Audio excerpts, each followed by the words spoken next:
Nah, kebetulan gue udah hampir cukup lama ya iPhone XR ini di tangan gue. Bagaimana kalau gue buatin video pengalaman gue selama pakai iPhone XR yang emang banyak juga requestan dari kalian buat gue bahas iPhone lagi. Nah, tapi sebelum lanjut ngobrolnya, seperti biasa, mari kita check it out.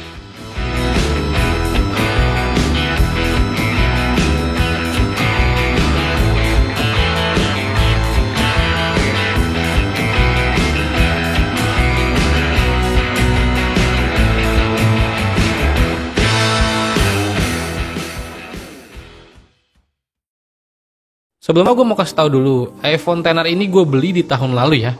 Gue beli iPhone XR ini garansi resmi iBox untuk storage 64GB yang waktu itu di harga 7,5 jutaan.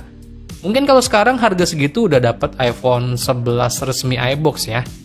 Untuk video unboxingnya juga udah tayang. Kalau kalian mau nostalgia unboxing iPhone XR terakhir yang garansi iBox, kalian bisa tonton di kartu yang lewat di pojok kanan atas.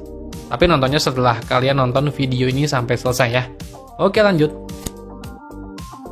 Dalam waktu kurang lebih setahunan pemakaian iPhone XR ini, gue merasakan banyak hal di iPhone XR ini. Sedikit cerita, sebelumnya gue juga udah pernah pakai beberapa device dari Apple. Dari zaman iPhone 4S, gue pernah pakai. Terus iPhone 5, 5C, 5S, iPhone 6 Plus, iPhone 6S Plus, iPhone 7, iPhone 8, dan iPhone 10 gue skip. Dan sampai saat ini iPhone XR. Mungkin nanti iPhone 14 Pro Max kali ya, bisa kali ya. Amin. Untuk impresi awal gue pakai iPhone XR ini, menurut gue HP yang simple, nggak neko-neko, tapi nyaman. Desainnya ini nyaman dilihat walau tampilannya sederhana. Tapi ketika kita memegang langsung itu berasa kokoh, padat, dan kuat. Dengan backdoor yang udah berbahan gelas kaca yang looks-nya enak dilihat. Dan frame-nya berbahan aluminium. Yang berasa kokoh bikin HP ini berasa nyaman dilihat. Dan dipegang juga nyaman. Ukurannya nggak terlalu besar. Layarnya 6,1 inch. Jadi ya compact aja gitu di tangan gua.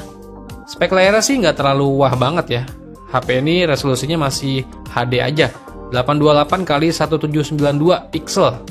Tapi berkat layarnya yang udah IPS Liquid Retina Display, gue jadi betah banget mandangin layar HP ini yang lama. Berasa nyaman dan gak kalah sama layar-layar yang udah berpanel AMOLED. Pemakaian sehari-hari gue biasanya buat sosial media dan streaming ya. Baik itu komunikasi atau menikmati konten-konten multimedia kayak nonton TikTok, YouTube, Disney Hotstar, ataupun HBO Go. Jadi kalau untuk desain dan layarnya gue nggak ada komentar sama sekali. Intinya buat di tahun 2022 ini masih kepake banget. Tapi beda halnya kalau kalian beli iPhone itu yang garansi X Inter ya. Entah layarnya udah diganti sealernya atau belum, yang jelas untuk layar iPhone itu tipikal layar yang warm atau kekuningan. Kalau kalian dapat layar yang agak warm, itu menandakan layar masih orisinil Apple punya. Sekarang kita ngomongin performanya.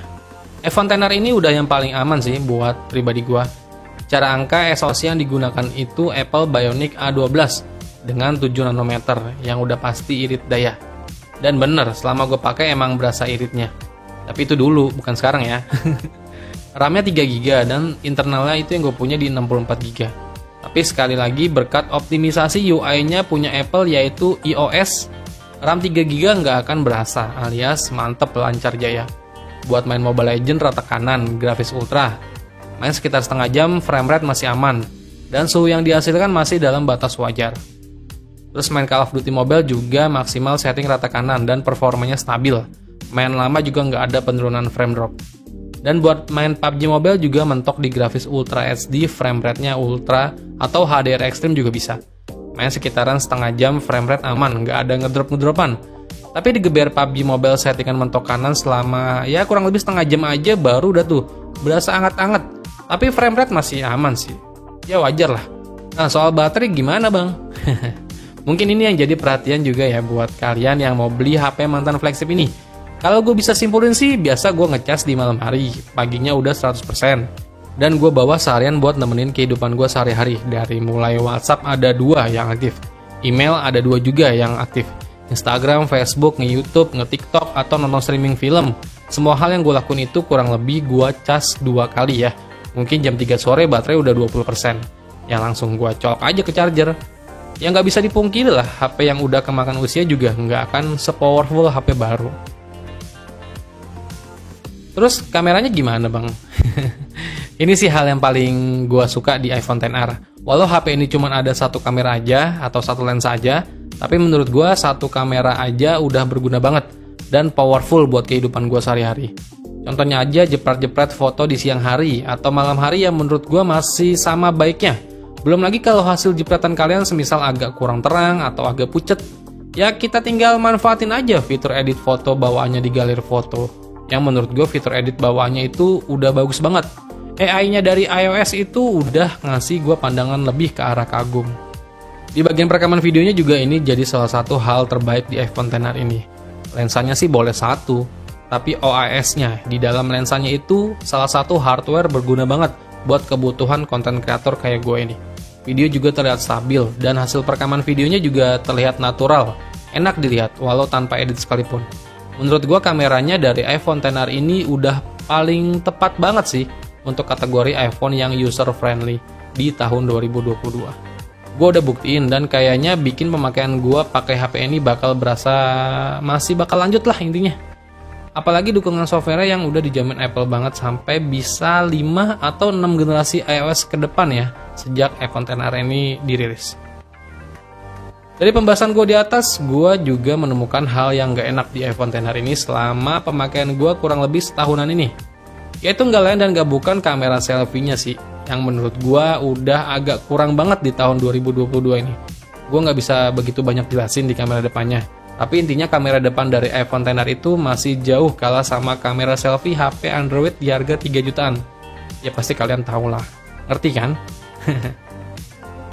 Oke, kesimpulannya menurut gue iPhone XR ini banyak hal positif yang gue dapat selama kurang lebih setahun pemakaian ini.